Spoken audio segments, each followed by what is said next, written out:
लोकसभा चुनाव से पहले बीजेपी ने फेंका ब्रह्मास्त्र। 2024 लोकसभा चुनाव को अपनी पिच पर खेलने की तैयारी। राम मंदिर को बड़ा मुद्दा बनाएगी बीजेपी। रामलला को स्थापित करने की डेट सामने आई। नमस्कार, मैं हूं आपके साथ रोहित। बीजेपी को जो लोग हल्के में लेते हैं इसीलिए वो मात खा जाते हैं और फिर विपक्ष रोना रोता है कि बीजेपी ध्रुवीकरण की राजनीति करती है और इसीलिए वो जीतती है। लेकिन बीजेपी चुनाव को अपनी पिच पर खेलती है और चाहती है कि विपक्ष उसी की पिच पर फील्डिंग करे और विपक्ष फंस जाता है और वही करता है जो बीजेपी चाहती है। अब एक बार फिर बीजेपी ने धर्म की राजनीति की पिच तैयार कर दी है। आइए समझाते हैं पूरी रिपोर्ट में क्या कुछ है मामला।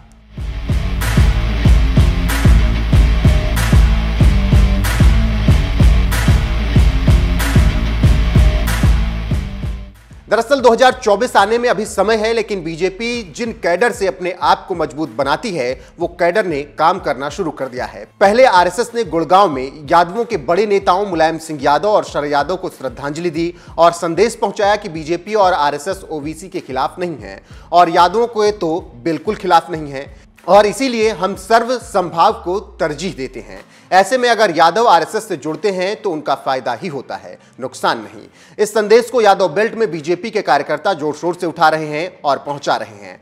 अगर यह फार्मूला काम कर गया तो यूपी में अखिलेश यादव गिर जाएंगे। अभी यही चल ही रहा था कि बीजेपी ने एक और धमाका कर दिया और बता दिया कि कैसे चुनाव की पिच तैयार की जाती है। जी हां, खबरों की माने तो बीजेपी का प्रमुख मुद्दा राम मंदिर निर्माण, जिसने बीजेपी को ऑक्सीजन दी और आज जो कुछ भी बीजेपी के पास है वो सब राम का दिया हुआ है और राम मंदिर से ही उसे मिला है। कहना यह गलत नहीं होगा। उसी को लेकर बीजेपी ने अब बड़ा ऐलान किया है। खबरों की माने तो पीएम मोदी 2024 जनवरी के तीसरे हफ्ते में अयोध्या में बन रहे मंदिर में भगवान रामलला की मूर्ति उसके मूल स्थान पर स्थापित करेंगे।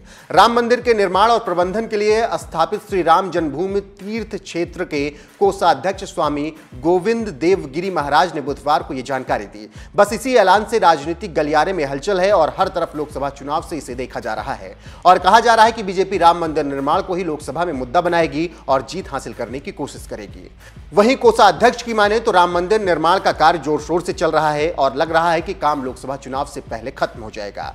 इससे आप अंदाजा लगा सकते हैं कि बीजेपी क्या कुछ करने वाली है। वहीं अगर राम मंदिर निर्माण पर राजनीति की बात की जाए तो इसी ऐलान से वो राजनीति शुरू हो जाएगी और अब इस पर प्रतिक्रिया आना शुरू हो जाएगा। जानकार कह रहे हैं कि बीजेपी विकास और सफलता को बाद में रखेगी, लेकिन 2024 का चुनाव धर्म पर लड़ेगी और जनता को बताएगी कि आपने मुझे वोट दिया तो हमने आपको राम मंदिर दिया। इसके साथ ही साथ बीजेपी एक और रणनीति पर काम कर रही है और वो है मुस्लिमों के अंदर मोदी को पहचान दिलाना और इस पर अल्पसंख्यकों के रुझान को समझ रही है। तो आप इससे कह सकते हैं कि बीजेपी एक साथ मुसलमान हिंदुओं को साधने की कोशिश कर रही है।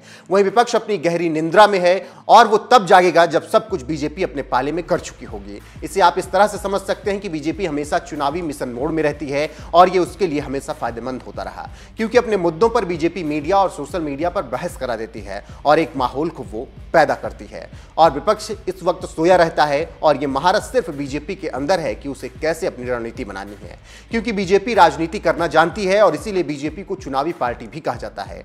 बहरहाल जिस तरीके से बीजेपी ने 2024 के लिए अपनी पिच तैयार कर ली है उसको अब विपक्ष किस तरीके से भेदेगा ये देखना दिलचस्प होगा।